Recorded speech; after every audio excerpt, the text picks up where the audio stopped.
What's up? Jiggy with you for a video. This one is about a lot of things and not many things at the same time. Where I do my usual talking about some theory stuff, my specialty of talking a lot about some random theory that popped in my head. Hope you find that interesting. If you don't, there's a lot of hands at the beginning, interesting hands that I talk more about. In the middle, I do my specialty of talking about everything and nothing at the same time. But I still think it's pretty interesting and valuable, definitely. And there's a couple of really interesting hands that I review at the end, so it might look like I skipped them during the video, but I come back on them at the end. So that's pretty much it. Hope you enjoy it. Hey, Jiggy on the mic for a video, live 3 tabling plus a replayer. I haven't given a title to this one yet because I'm not sure exactly how it will turn out. I initially planned to do a video about some unconventional lines like dunk leading and check raising as the initial aggressor and that kind of stuff. But as I was playing for the last like 30-40 minutes preparing the video, I kind of realized that there aren't that many spots where you can fire those kind of things. So I don't know how often they will arise in the next 45 minutes or so. So hopefully I will get some spots like that. If not, I do have some other subjects that I want to talk about, and I'll go over these. I opened up 3 tables of 3 different limits, so I will talk some about the differences between limits and stakes and players that you will meet then and that kind of thing. So that's pretty much the game plan. Hope you will enjoy it. So this is definitely a spot where in my mind I was going to like dunk lead every hand in the video, but this wouldn't make just any sense to ever dunk lead that kind of spot against an initial raiser. It could make sense against a late position raiser for some reasons, but against a under the gun raiser, his range is like too strong for you to kind of build some sort of profitable range there to dunk lead with on that kind of board. I think the only way you could do that is if you had a very tight range basically, and you would include pretty much all your big pocket pairs like aces and kings by flatting them pre-flop. Otherwise it's way too tough, like I said, to build a good range with that. Once I check, I think the flop is an easy check call. Turn is an easy check call as well. River is much more tricky. I have played with that guy in the past, like years ago, quite a lot at 2-4 actually. But I haven't played him in like a year and a half, to be honest, and I don't remember how he plays exactly. If you are a really tight player, check raising here as a bluff could be very good because there's no way he ever has a full house since you have all the blockers, and some players might even fold a low flush here, so that could be good. With my image, I don't think it's that good because nobody will ever fold a low flush against me, especially when I'm playing lower stakes and they probably assume I'm making a video. Here I think he could be value betting kind of light with like ace jack or king jack. I will call, and he did have that flush. I'm not stoked about calling, and it's very close to a fold actually, but I did want to get some sort of idea of what he could have here. This guy NT84 is a huge whale for sure. So this is like a dream flop, of course. In this situation, this could be a board where you could build yourself a pretty good dunk leading range on. I will come back on that because I have the nuts against the biggest fish. I'll just pound it, like he's not folding a pair ever, so I'll just pound. And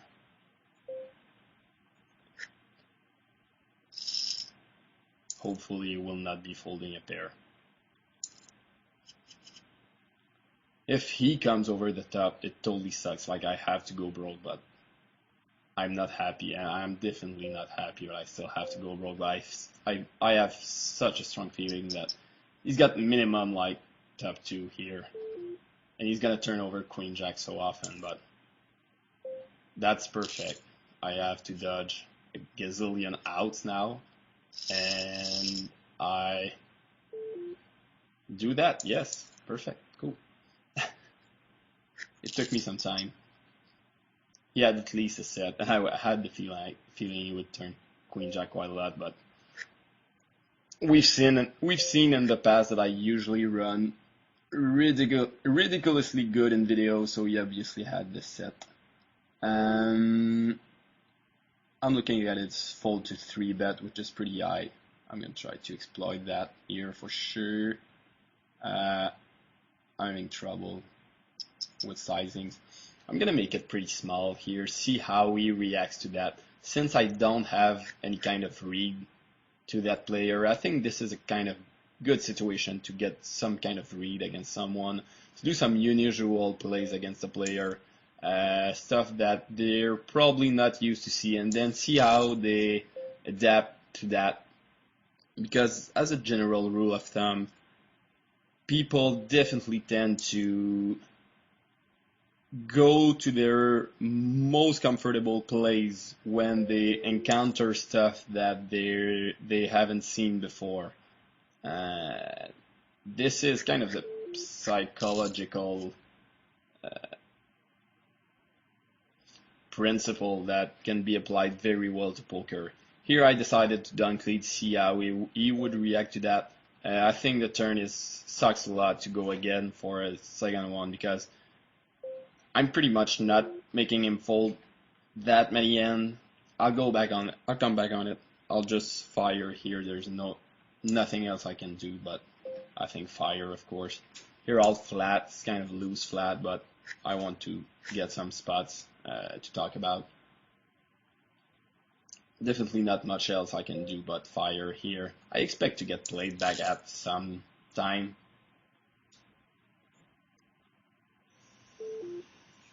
I'll come back on the 5-6. I'll decide if I fire again on the river here. I don't think so, to be honest, especially when he times the river like that. I expect someone who is pretty weak here, who has kind of one pair type hand, to just snap, check, and try to like subconsciously get to a showdown. He did not do that. He kind of timed. It makes me think that he has something like 7-8 with a club. That kind of hand, to be honest. He did have ace king. I'm gonna flat here and reevaluate.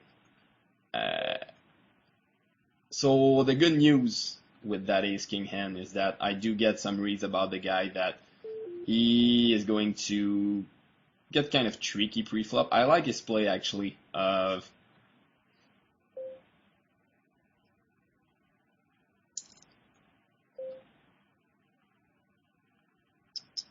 flatting pre-flop because he probably, I don't know how good he is. I've never seen him before.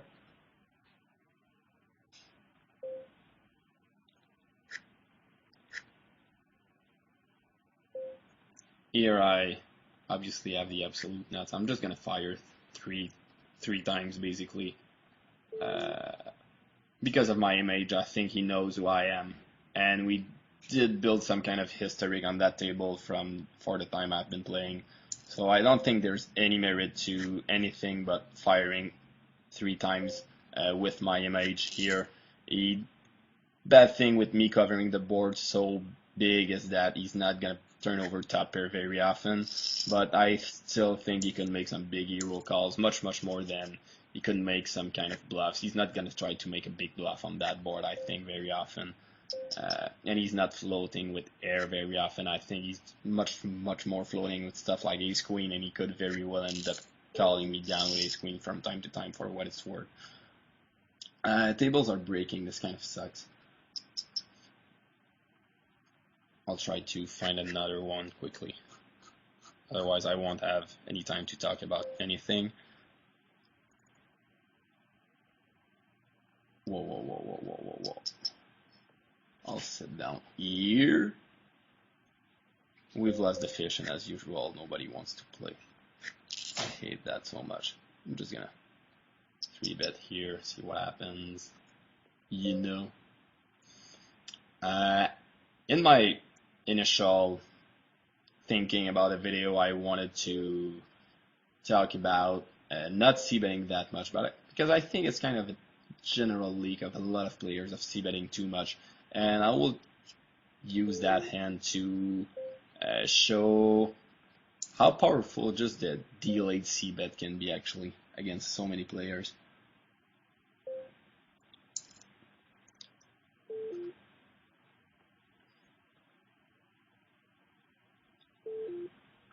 Maybe not the best time to explain it. I'll come back on it. I've got a lot of stuff to come back on. Won't be long. I think here I do have to bluff, absolutely.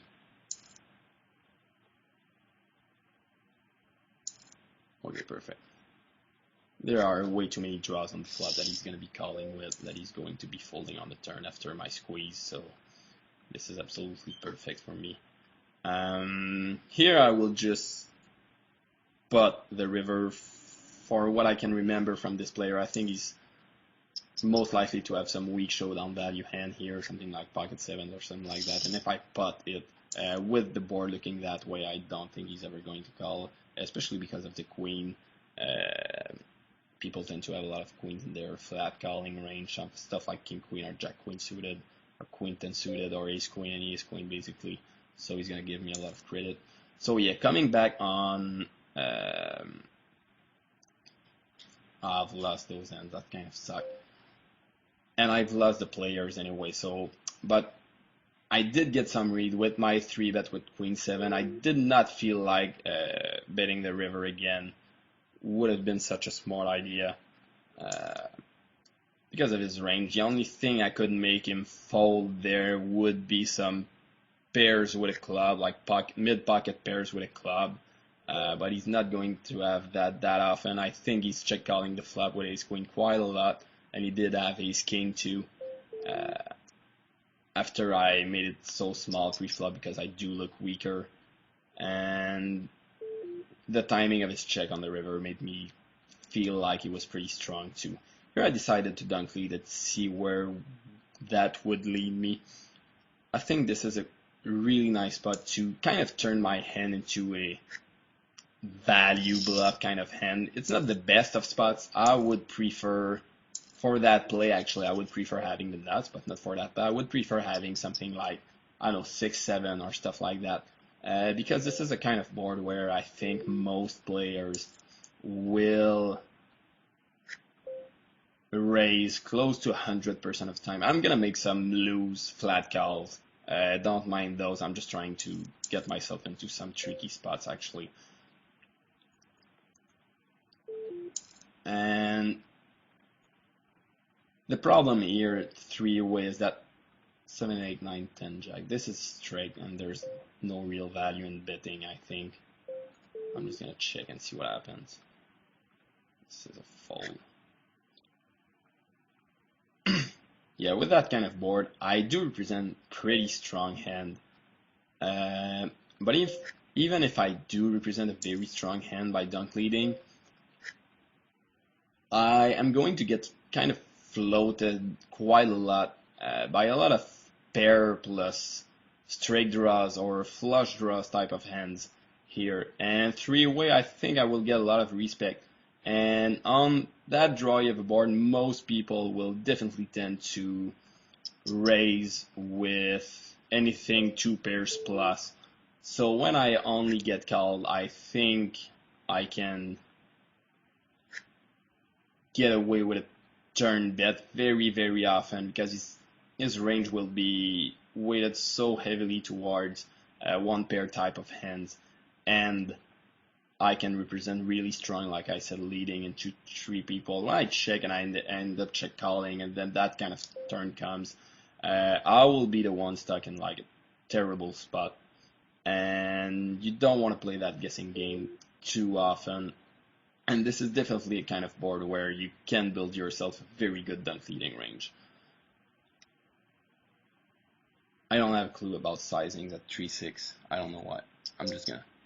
This is way too big, I think. Anyways, I'm going broke, of course. I don't think there's any merit to playing it any other way against someone who kind of looks like a reg, but I've never seen before.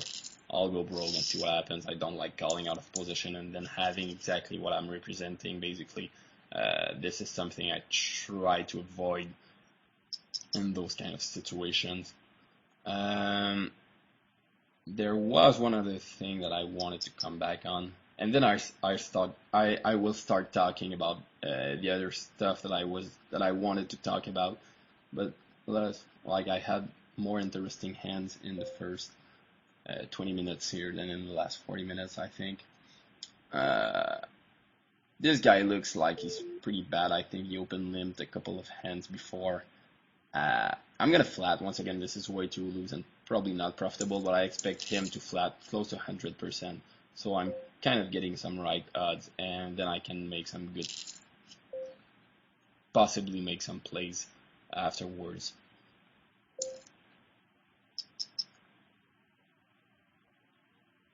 Flop goes check check. I could try to fire here, but the problem is that I definitely expect this guy to be firing 100% with his air, so he's gonna have something always.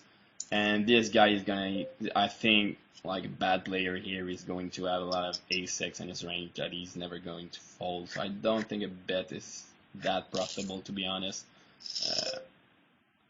And then I reverse trade. I'm just gonna bet it.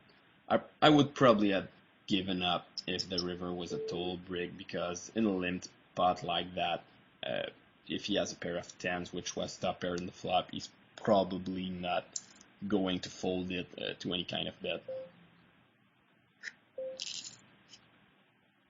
And this is only a call, of course. Alright.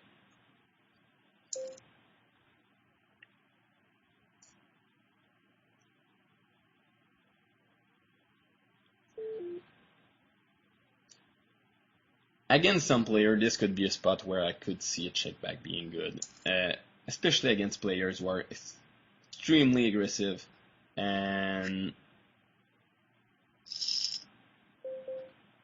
players who, if you check back here and you turn your flush, will make a lot of moves on you, trying to present a flush and believing that you pretty much never have it because you're not quote unquote supposed to check back flush draws in that kind of situation.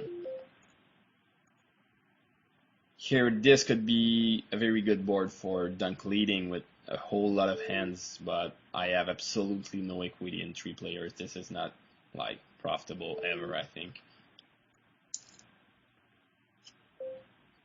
Definitely a check call. I haven't seen much from that guy, but was there a showdown? Yeah, he just likes to stab at the pot pretty violently, I think. He looks like a pretty big fish.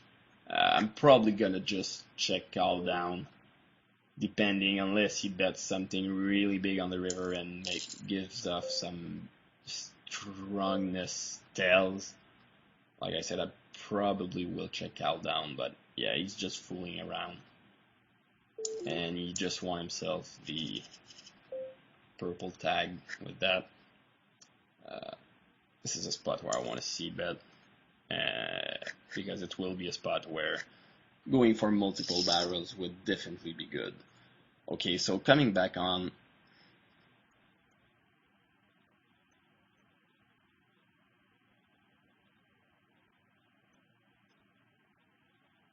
Okay, I'm gonna find it. There it is. This situation, I think this is a pretty interesting situation, pretty interesting board about c-bets, and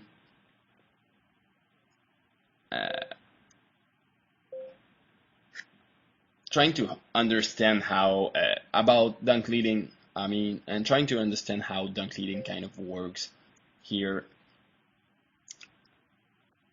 It is totally going to depend on the kind of player you are facing. And like I said in a previously, when faced with something that they're not used to, people definitely tend to go back to what they are most comfortable with. And this is obviously going to vary from player to player. Here I was planning a check calling and check calling and check calling, but he looks really bad, and he bets so small on the turn that I think I have the best end pretty much always. So I'm just gonna check raise. Otherwise, I think I would be missing a lot of value with all the draws that are out there.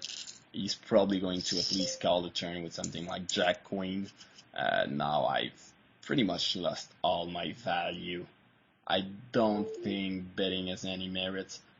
I could bet pretty small, but these guys without any read tend to be pretty unpredictable, and he might just, if I bet like 35, which could get some value against some two pairs, he could just like shove over me with some random like ace jack trying to represent the queen, because like I said, they're pretty unpredictable, and I would be bet folding a really strong hand. Here I'm probably fucked, but it's a small bet, and I have no clue what he's doing basically, and he might have something like Jack 10 that he's deciding to bet. I'm just gonna call, or 8-9 of hearts. If he had bet bigger, I would definitely fold, but I think I had the right odds for that kind of situation. Here I think no merit in anything but flatting. So yeah, coming back on the 5-6 dunk lead. This is an interesting board, and when you dunk lead, you want to look at the exact board that you are facing. This is really, really important, because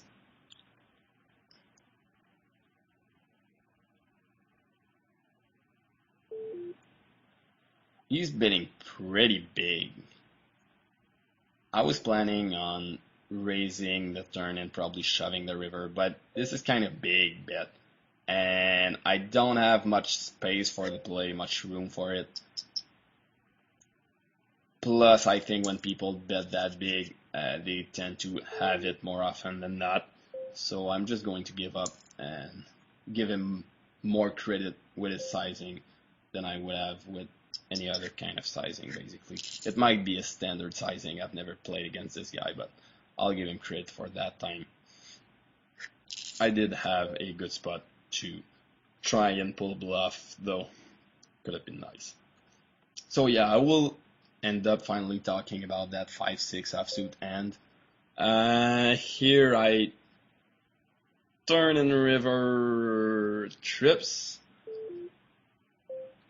I think he is going to bet. If he check back the turn with an ace, he's probably going to bet it. And if he called the flop with a draw, he might try to take a stab at it. So this is a perfect spot for me to check shove. I think I'm getting value out of all his missed draws. He could have 9-10 a lot too, and I'm beating that.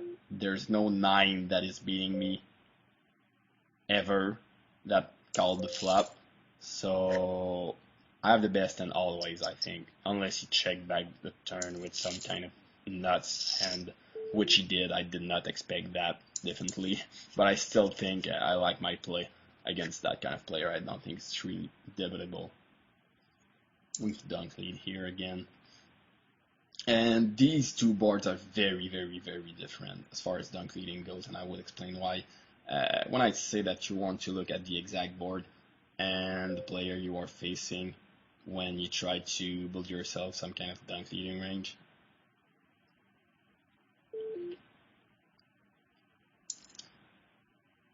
This board has a lot of gut shots, which means that pretty much everyone will most likely at least float you with all of their gut shots here. So this is the kind of board where you normally could fire two barrels with a lot of air and bluffs and expect the guy to fold on the second barrel quite a lot.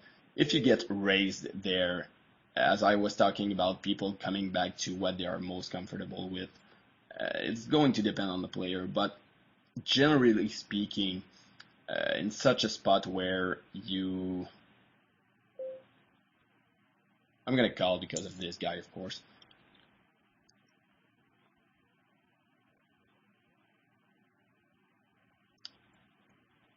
What I want to get, I'll get to my point right away on that specific thing, and then I'll come back on the hand actually, is that, like I said, when you do unusual stuff into the face of players, they tend to go with what they are most comfortable with.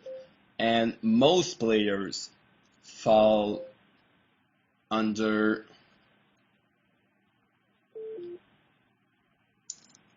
I'm gonna dunk lead again, and then I'll come back on those hands.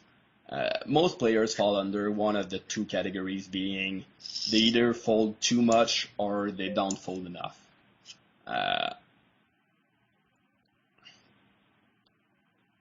This is pretty close to a scientific fact, I think. Let me clarify it in my head for 20 seconds, and then I'll come back on it. Sorry.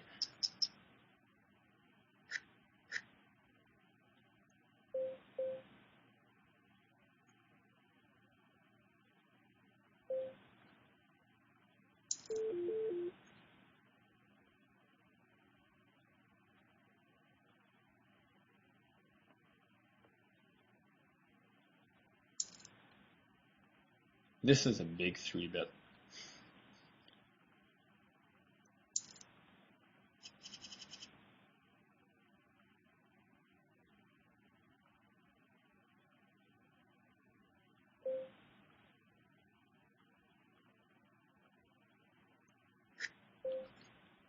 Hopefully does not have King 9, which is, I think, the only hand that is going to beat me here.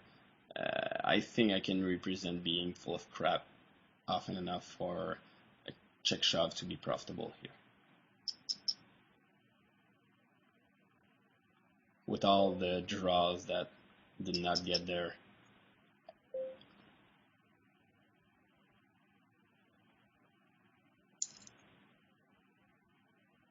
Cool. He ended up having ace king, which I thought would be the kind of hand he would turn over from time to time, definitely. So yeah, people tend to go back to what they are most comfortable with. And a good way to get reads on people is to put them to the test pretty early. And even like in any situation, basically put them to things that they're not used to seeing that much. Stuff like raising their continuation bets, or dunk leading into them, or check raising as the initial raiser, and seeing how they will react to that. You should get a good idea of how they are thinking about the game and whether they fall into the fold too often or not, fold too much or not fold enough type of player categories. And this is something you definitely want to know about people when you start doing those kind of moves. This is going to be pretty general as I talk about adapting to either one of or the other type of player.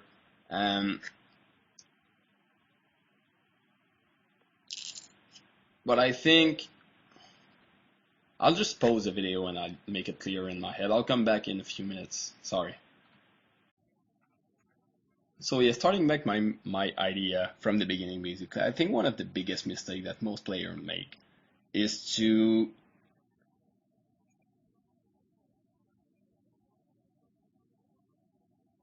that they're basically afraid of getting exploited, and they try not to make mistakes instead of forcing their opponents into mistakes. And this is a theme I've been talking a lot in my videos, but this is something that is still very true, especially with the kind of new wave of thinking about the game, which is weighted very, very heavily towards balancing.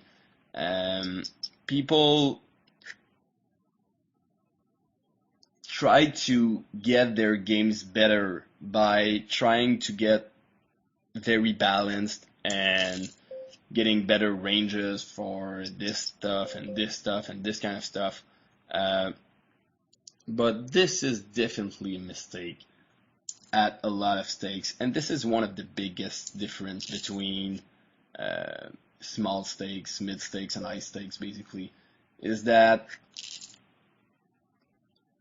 the smaller the stakes, and this is not going to be true against 100% of your opponents, because there will be better players at 1-2 than you will meet sometime at 5-10, even regulars, who will think better about the game. But most usually, the smaller the stakes, the less you have to be balanced against your opponents. Because one of the big reasons that people who are playing 1-2 or 2-4 aren't playing 5-10 or 10-20 is adaptation. I think this is the biggest difference between a good, like a normal, a good, and a great player is adaptation. And if you are facing a position that don't adapt well to what you are doing, there's no merit whatsoever in having to be very balanced. You don't have to be balanced, basically, because they don't know how to exploit you. You could run over a table at 1-2 from time to time, like totally run over and do stuff that is extremely obvious, like you're just 3-betting too much, 4-betting too much, and bluff raising flop too much, or dunk leading too much, and it would still work very well. But if you go up to 10-20, it's not gonna work very well for very long, because people catch up to that.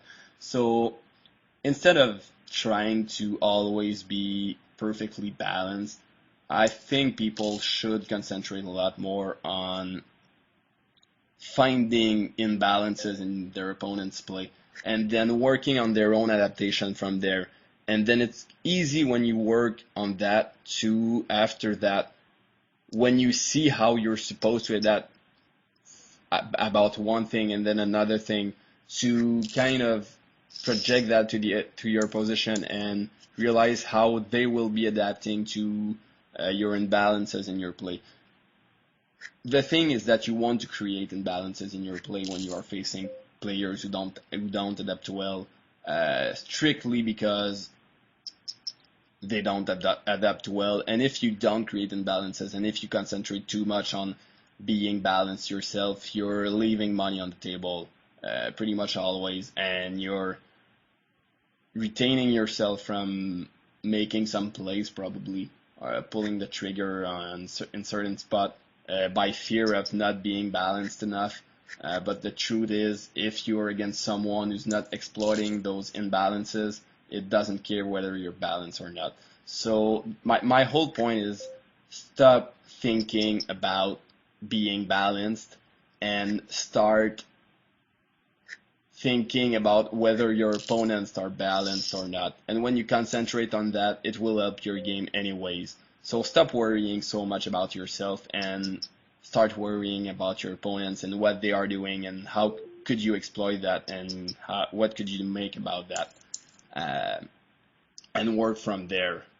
I think as a part of stepping up your game, this is definitely a good way to start, and it will help you a better way to think about the game in general, basically. So this is the point I wanted to make. And the thing about different limits is that they are players. I think, like I said, the biggest difference between all those limits is that they're not necessarily better balanced at 5-10 or 10-20 than they are at 1-2 or 50 cent a dollar, and those limits. The biggest difference about I'm kind of playing super standard, don't mind. I'm just trying to formulate my thoughts. But yeah, the biggest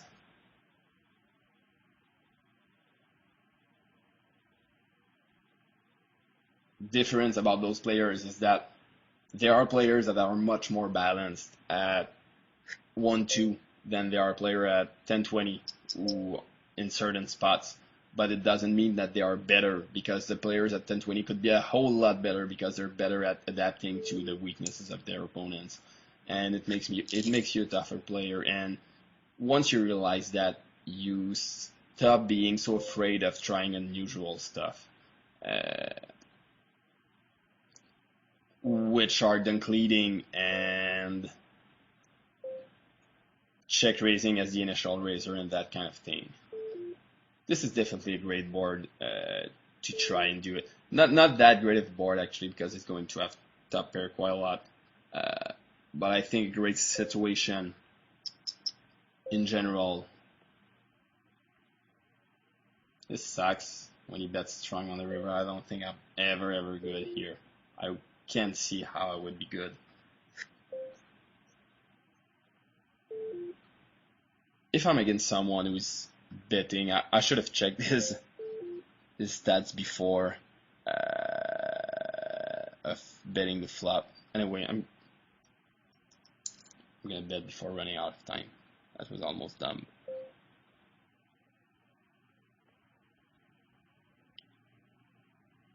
Basically, when I'm going to play a flop in a situation here, let me think about this one for a second.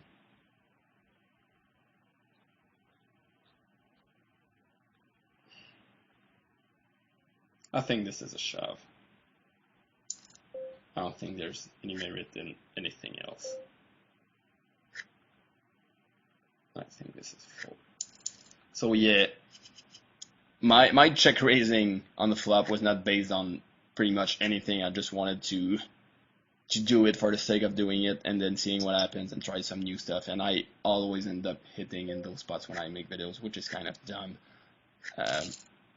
But you want to base those kind of plays on stats a lot. You want to see, okay, our general feeling basically. When you check to someone on the flop, are they always betting? Are they flatting a lot in position and then betting like 100% when you check to them? When you are against those players, you would definitely want to create yourself a check raise range. And then whether they fall into the category of player who is not folding enough or a player who is folding too much in tight situations, you either want to skew your range towards value hands and weaker value hands, stuff like king, queen, and that type of spot as a check raise on the flop, because they probably won't believe you when you take an unusual line, because that's what they usually do, not believing people. Or if you're against someone who is just folding too much, with doing that kind of stuff, like firing a lot, but as a general tendency, overall tendency of folding too much when faced with pressure, I'm probably gonna win that flip. I just want to tell you before I do. This is ridiculous. If you're against someone, like I said, who is not folding enough because they're not believing people, you want to do that with. You want to balance your range towards more value hands. And if you're against someone who is folding too much, you want to do that with total air if they're not balanced. And you could even do that to some ridiculous sizing. The point is, I just randomly did that, and I don't remember my reads against that guy, but I just wanted to not prove anything, but just show that it basically can be done to check raise in that kind of spot, because so many players don't do it at all. But you want to be able to have that kind of thing if you want to be able to exploit people to their weaknesses. And if I check back on these stats, let's say if it was a good play afterwards basically the flop play, turn and river pretty much played themselves. He's betting like 58%. I'm on my laptop. I much prefer my Hold'em Manager. Now I'm on Poker Tracker 3 and it's missing some vital stats like bet when checked 2 and these kind of stats. If you're against regulars, this is definitely the kind of stats that you want to be looking at. But he has a pretty big bet percentage on the flop basically. So I expect him to be firing, like I expect most people to be firing with their air when they call pre-flop, and then on that kind of flop, I definitely expect them to, like I said, be firing most of the time.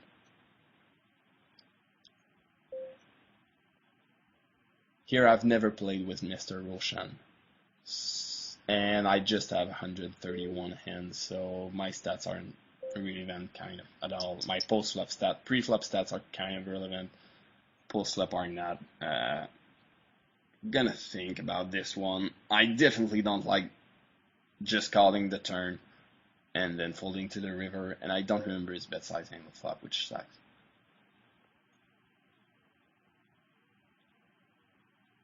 His bet sizing on the turn is basically telling me that he either has a big hand and he's trying to level me into thinking that he's sizing up a 3-barrel probably with some weak hand, or he's either really sizing up 3 barrels here with a big hand. I was gonna say let it go, but I called just for the sake of the video because I run so good. I just hope he has the bottom of his range. I'll call down. I definitely don't like calling turn and then folding river in that kind of spot, because when you're wrong on the river, it just costs you so much. It's just so big of a mistake. So I basically made my decision on the turn. I'm just gonna call down and try to get a read from there. He did have it. I felt like folding at first, but whatever. I think the flop sizing was pretty important here, and he made it really big. So that was really dumb on me. If I had remembered that flop sizing, I mean, nobody ever does it that big with air on that kind of board. That would just be bad, I think. And it's just bad to have that kind of sizing as a general sizing. And I felt something was wrong, but still I just ended up calling down just for the sake of the video, which cost me some dollars, but whatever. I think I pretty much made my point about adaptation, the fact that you want to adapt better than your opponents, and you want to work on your own adaptation much more than you want to work on your own balance. And adaptation most of the time is more about simple logic than anything else. It's getting a read on someone and then applying logic on your read. And you can get some specific reads on players for sure, but as a general rule of thumb, your reads are either going to fall into the category of a player who is not folding enough or a player who is folding too much. And then you want to work on your adaptation from that point on and then go into more specific details. And there are 1,000 situations, and I can't really go over all of them, but this is my general point. That I think this is something that a lot of players who are stuck at different levels don't work enough on, and they might not even have the tools, and they might not even have ever thought about doing that kind of stuff, on working on that rather than working on their balance and being more balanced and trying to get better from that point. I think working on your reads and your adaptations on the other players is much better way to start. So coming back on, I'll review some of the hands that I've played. I started talking about the hand that I dunklet and then gave up, and it ended up being a ridiculously long monologue with myself, and I never talked about the hand, actually, I think. and I have trouble finding it. This one, no. This one, yeah. In that kind of situation, like I said, the board is going to be really important when you dunk lead into someone, and their overall tendency is going to be important too. This is a kind of situation where I'm dunk leading with a plan of re-raising if they raise against some players, folding to a raise against some, giving up on any turn against some, and never giving up basically at any point in the hand against other players. And you definitely need a good feeling of the general tendencies and leaks of your opponents to be able to do that as precisely as possible. Here, like I said, the board is really important, and this specific board has so many gut shots in it. I think you are going to get floated on a whole lot. So you definitely can build yourself. You can basically build yourself a very good 2-barrel range here of bet flop, bet turn, and then giving up on the river if it totally breaks, because he's going to, most players basically are going to call with like Jack 10, Jack 9, 9, 10, 5, 6, 6, 7, 7, 5, pretty much always here, and then give up on the turn because they don't have anything else to do basically. I ended up giving up because of the 8 pairing, which definitely sucks because now he's not ever folding an 8. And if he has a queen, he's definitely not folding it either. This is another great spot to dunk lead, and this is a much more obvious spot where you have a strong hand, you don't want that many cards falling because there are a lot of scare cards for your hand, and there are definitely a lot of hands that your opponent will call with that you have value against, stuff like 9, 8, 6, 7, pair plus draw type of hands. As far as getting raised goes, it's definitely going to depend on your read of the player, and I don't have, once again, much of a read on that specific player, so it would just suck. And I would probably have reevaluated with his sizing and timing, but this is a close spot. But you're not getting raised that often against most players until proven otherwise, basically. So I probably should have led the turn again. I just gave up because the 8 was one of the worst cards. A Jack being one of very bad card too. If the turn comes a Jack, you basically have to go for 3 barrels now because a lot of his air hands are going to be pair plus draw on the turn. So he's not going to fold those that often to 2 dunk leads. And then you can represent some bigger hands when the turn is something like a Jack. You can represent something like 9, 10, or Queen Jack quite a lot. So you would turn your 2-barrel bluff spot into a 3-barrel. And this is just board reading and situation reading, basically. And then you want, like I said, to skew your ranges to either more bluffs or more value, depending on how you think a player will react to that kind of stuff. If I just change a board to King 8-4, I think it's much less a good spot to dunk lead on, unless you have some read once again that someone is doing some tricky things to dunk leads, because I think something like King 8-4 is much better to check raise on against most players, because the King I boards are boards where people would just bet their air 100% of the time, and when you check raise, will give up more often than anything else. Here I will raise because I think he will be firing that randomly with nothing at all from time to time, definitely. And I think my flop raise has definitely has some value by itself.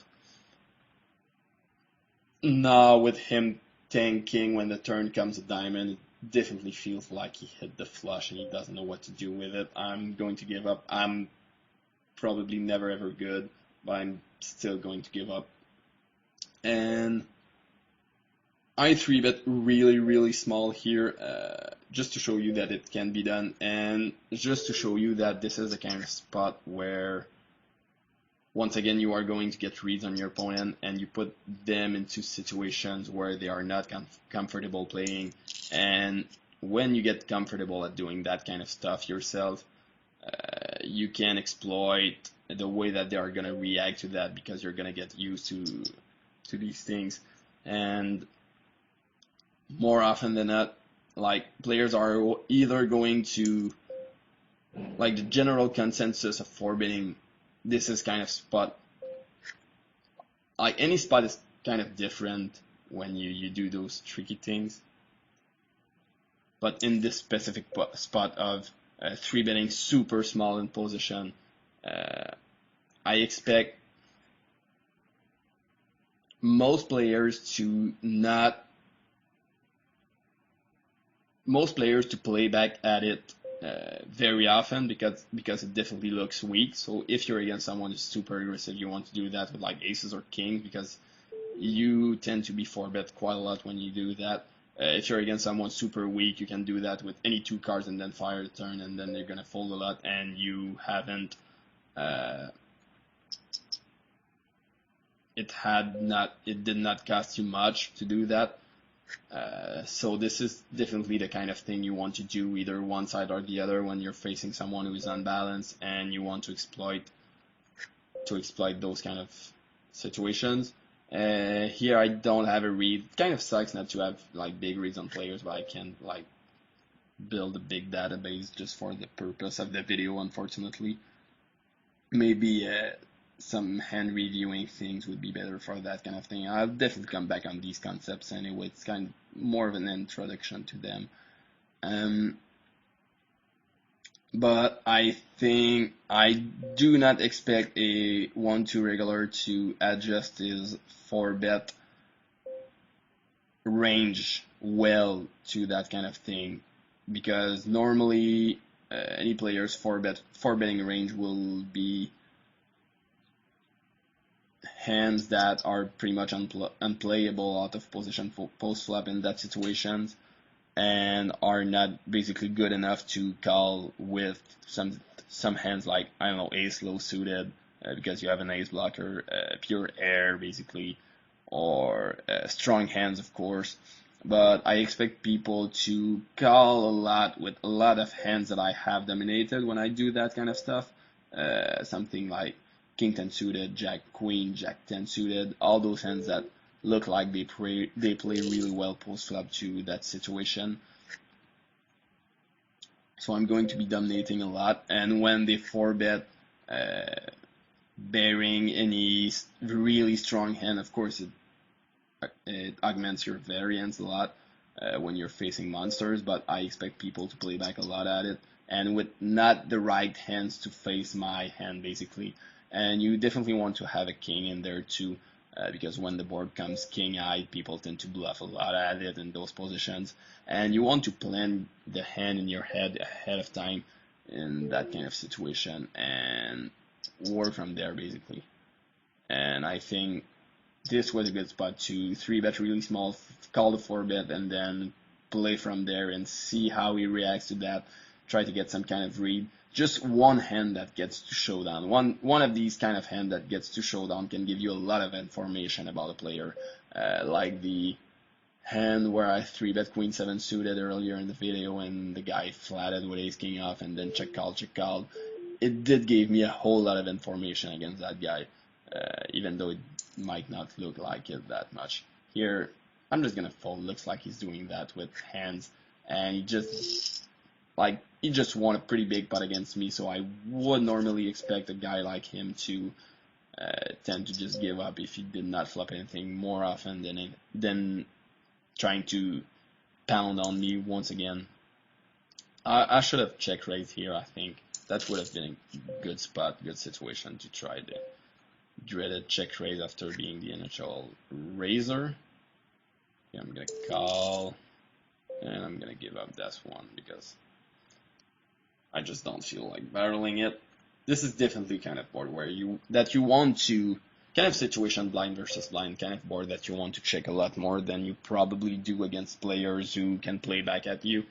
If you're against someone who's weak enough that he's never ever floating and never ever calling with ace high and that kind of stuff, you can just see bet and then play from there. But against players who adapt well, your range is so weak and they have position, you want to check a lot more and then work from that, from the checking play for the rest of the hand more often than you probably do it right now in your normal ranges, basically. There was one other hand that I definitely want to talk about. A couple actually where I donkleaded with top paired weak kickers and it ended up turning pretty well for me. Just gonna give up. King is so much of like the standard care card. I expect him to call me down with any pair here with my image, I think, most of the time.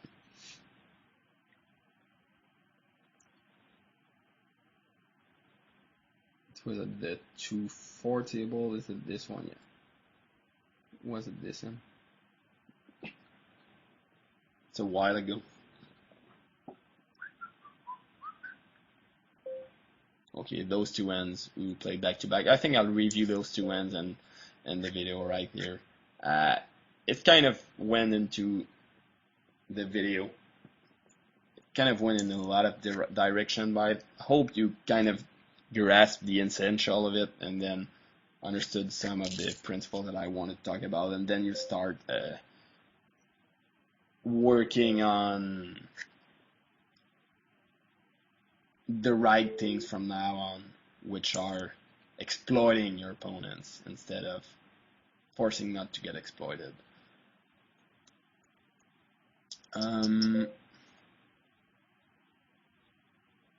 This is another great spot, being deep, where I just want to build a pot with such a nice hand in position, so deep, and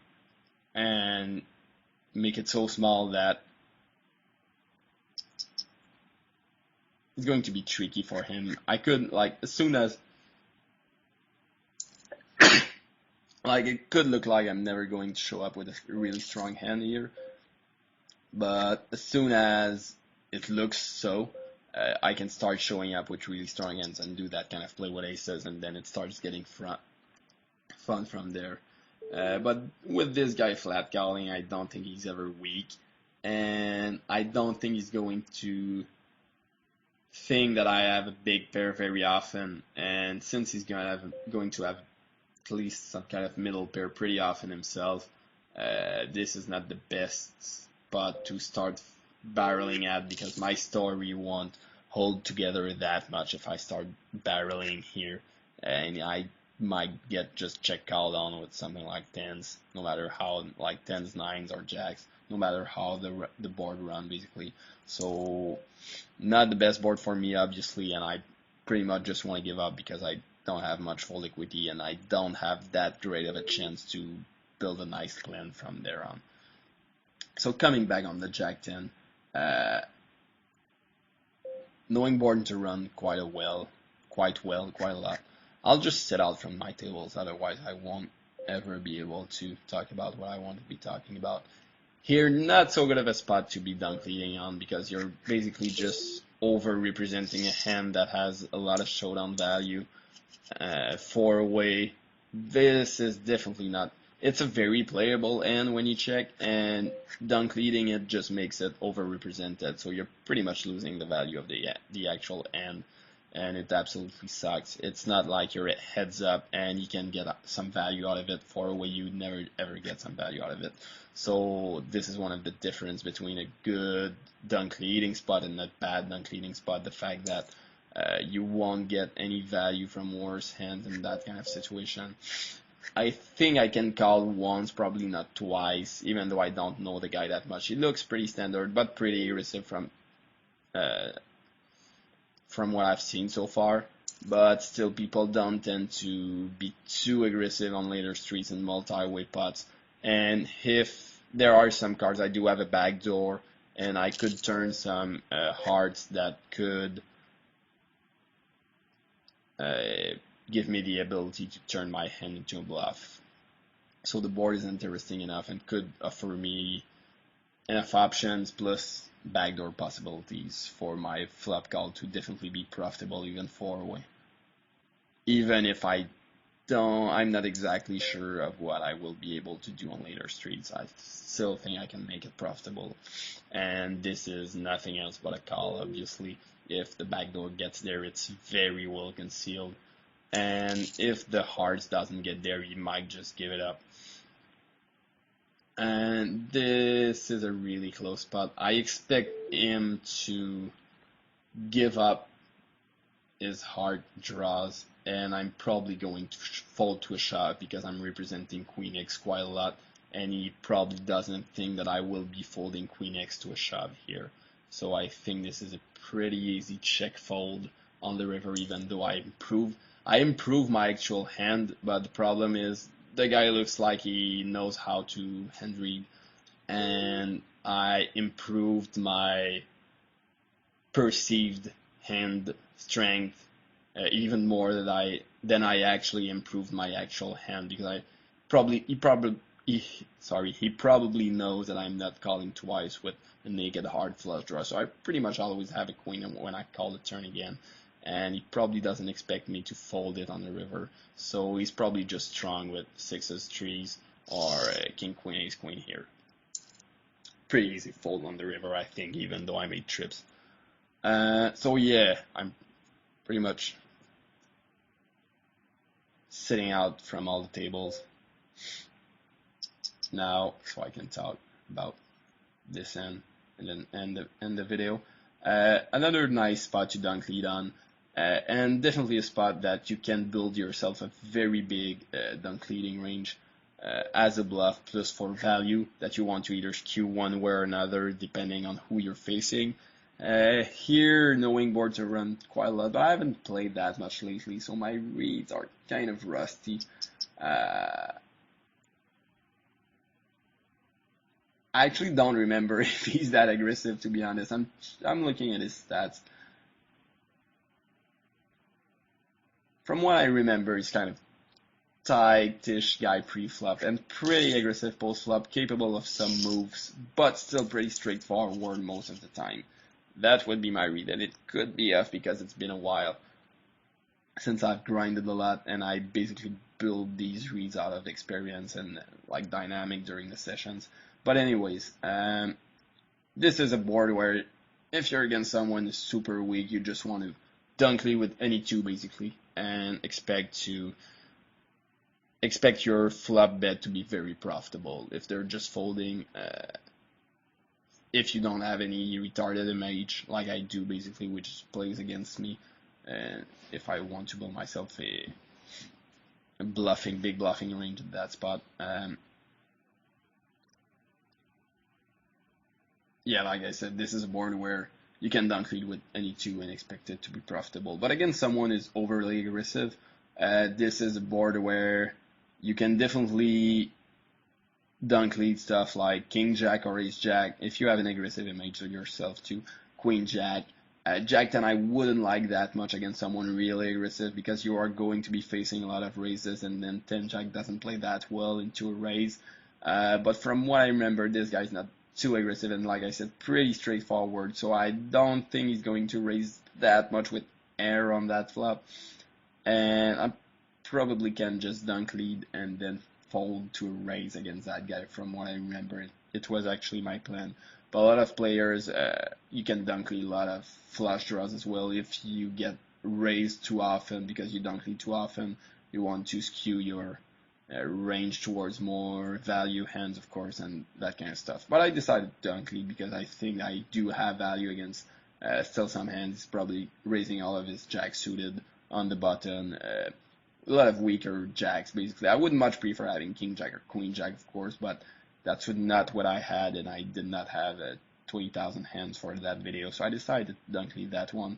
It's not the best of situations, but this is also useful, that dunk lead with top pair against someone who is very well balanced in his bluffing frequencies when you check to them in those situations, because most players would have the reflex here to check call flop, check call turn, and then check reevaluate river, and then don't have a clue, and it makes life pretty easy for that guy if he's good enough with his bluffing frequencies, and this guy I think has some good frequencies.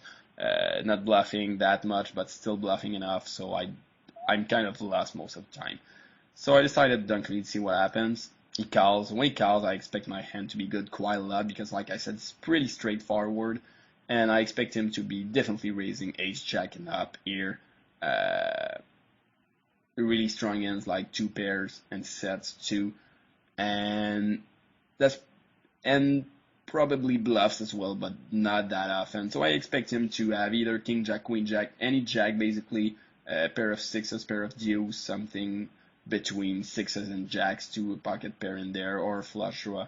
This is pretty much his range, or 4-5 suited or something like that, basically, when he calls the flop, or a weak flush draw too. He's probably not raising the ace-high flush draw because of showdown value here. So I think I'm well ahead of his range. A queen doesn't change anything, basically. It does make my range, my perceived range, a bit stronger, because if I was not leading with something like king queen or ace queen or queen 10, which I'm going to be doing a lot, of course, I did get there with some of these hands, but he definitely doesn't have a lot of queens in his range. Only like queen deuce suited, queen 6 suited, and queen x with clubs, but I still think I have some value with a dunk lead against other jacks again that he's definitely going to be calling with. 6x is going to be calling quite a lot because of the flush draw too, and my his normal perception of me being a big bluffer. So I still think I have value with dunk lead. And then on the river, I pretty much think I've lost all my value, because a river bet tends to be a lot. People tend to give a lot more credit to a river bet in those situations than the flop or the turn bet, and I expect it to be the case with that guy. Might not be the case with another guy. I could go for thin value against some guys here, but I decided not to. I decided to check and reevaluate. Probably folding to a bet, depending on his sizing and his timing. Basically, this is pure reading of his frequencies here when I check any bets. So this is really, really, really different from player to player, and this is something that great players will understand, very good players will understand, and will have their frequencies right, and will have the frequencies of their opponents right, but won't. But bad players, like normal players, won't understand, and they will just base their call on nothing, basically just pure guessing, and then trying to justify it with a possible range. But sometimes in that kind of situation, ranges that do not apply that much, because yes, he has like flush draws in his range, but if he's not bluffing with those, it's not really part of his river betting range. So this is something you want to be able to get a good grasp on your opponent's thinking processes to be able to apply well, basically. So once again, it's super important to be able to understand well how your opponents are playing and what their overall thinking about the games are, what their overall tendencies of either folding too much, not folding enough, bluffing too much, or not bluffing enough. I should have added that earlier to the discussion, basically, the bluffing too much or not bluffing enough. This is basically the imbalances that you will be encountering most of the time. So all that comes into play in that decision, and it's a perfect example of a spot where if someone asks me about this hand, I will just answer it depends, because it really does depend, and it often come all the things that are going to come into play in those decisions are things that only you, with all the dynamic and the read and your own image and what he thinks you think, basically will come into play on whether it's going to be a call or not. So he ended up checking back, and I did get value from a flush draw, which was definitely in his range. And then the last interesting hand, once again he raises, I call, there's a fold. Really great board once again to be dunk leading with a lot of air, a lot of draws, weak draws, big draws, top pairs, sets, all those kinds of hands, depending on who you're facing. I don't have a clue who's that guy, so it's kind of going to be tricky, and I'm not stoked about dunk leading here, because like I said, I don't have any read on him, and it might be a bad play because I don't have any read, but I did not have, once again, like 20,000 hands on a guy and for the purpose of the video, I decided to dunk lead, which is still a good play, of course. So I dunk lead and he calls. I expect his range to be pretty wide here. Any pair will call. Any kind of draw, any gut shot, any whatever will call, which is something really true about dunk leading, is that people will float the flop with pretty much anything. So you don't limit yourself to one barrel when you do it with air or really weak draws and that kind of stuff, because people tend to float it so light you can two barrel quite a lot and it will work more than you think, basically. So he calls. Turn, I think I do have some value left in my hand. He might be calling again the turn with like ace 4, weaker 9x, but he's calling with all of his stronger 9x, of course, so I'm valuing myself there, but he would have valued me anyway, so it doesn't really matter there, the fact that I'm valuing myself, because I would be check calling on that board anyways if he has a better 9. I expect him to be raising an overpair on the flop pretty much always, and he could have, like we actually saw, he could have something like ace king or ace queen, which is a great example of how like people will float you when you start dunk leading. So don't be afraid to dunk lead for value pretty weakishly, especially against someone who is not used to facing that kind of thing. So I decided to dunk lead again because I don't like check calling that much, because I still think I have some value against flush draws, some pairs between 9s and 4s, something like ace 4 and that kind of thing. I could have check called still because he has some floats in his range and he's definitely going to bluff with his floats. I think check calling has some merits there, and I'm not sure which one is best. I would have to calculate that, but for that I would need his exact range, which I don't have, unfortunately. So I decided to kind of keep it simple, quote unquote simple, and dunk lead again and play from there. So he calls, river is a 10. Standard here would probably just to fire again big, hope he calls with pretty much anything that has showdown value, because you basically have the nuts at this point. There's absolutely nothing in his range that beats you except king 9, exactly king 9, or no, I think he's raising king 4 and king 3 on the turn anyways, hoping that you have a 9 more often. Then he's raising king 9 for what it's worth. He does have some two pairs that beat you, but he never has king 10, and he never has jack queen, and he probably never has a set or two pair on the flop. So you pretty much have to assume you have the best hand, and with all the draws just missing there, I think the best place to check, because I expect him to bet for value, because of all the draws that miss, anything that would call a big bet anyways. So he's gonna value himself most of the time anyways with king x and something like 9-8 or 9-7 that you do get some good value against on flop and turn. Might not call a big bet anyways, and you definitely want to be looking at getting a lot of value from that river, because of the actual value of your hand. This is not a spot where you want to go for thin value against weakish hands, because you would lose value against stronger hands, I think. So 9-8, 9-7 might not call a big bet anyways, because you could have something like queen jack or I don't know, king 10 yourself, and he might talk himself into a fold pretty often there. So I decided to check, and the other thing being that like I said, I think he's going to bet a king pretty often, pretty much always basically. If he has a king x of hearts 2 for a flush draw on the flop, it's going to rise pretty often. And if he has nothing at all, which would be not flush draw on the flop or weak flush draw or 5-6 basically, which is a pretty big part of his range, he's going to bet those. So by betting, you would absolutely miss value from these, and he's never shoving as a bluff because he wouldn't represent anything anyways, and he's good enough not to try to shove as a bluff, not representing anything. So I think checking is the best play because of all the possible bluffs he could be making with all the draws not getting there. And then, like I said, you pretty much have the nuts, and I definitely thought that with my image and stuff, he could make some weakish calls on me, assuming that I don't always have it. So I decided to shove, and he ended up calling with ace king. The hand pretty much ended up playing to perfection for me. I did get lucky on the river. If the river is more of a break, like, I don't know, something like, let's say,